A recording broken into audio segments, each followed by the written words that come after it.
So do we really need an intro in this day and age? Let's go!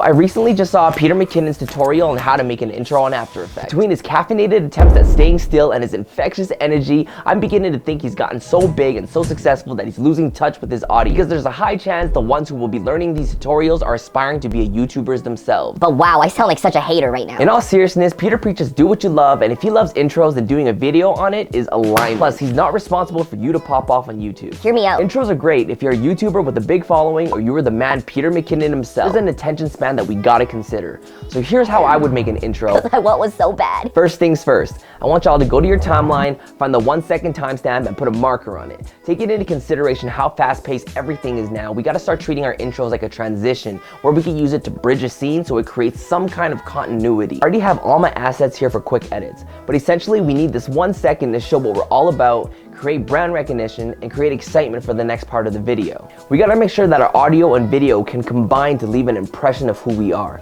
Again, we gotta take attention grabbing into consideration. So all I'm trying to say is Peter McKinnon can do what he wants, but be careful with what influences your own content. Just because somebody who's successful does it, doesn't mean it'll work for somebody who's trying to grow. That's it, guys. I'm gonna show you what it looks like right now. Let's go!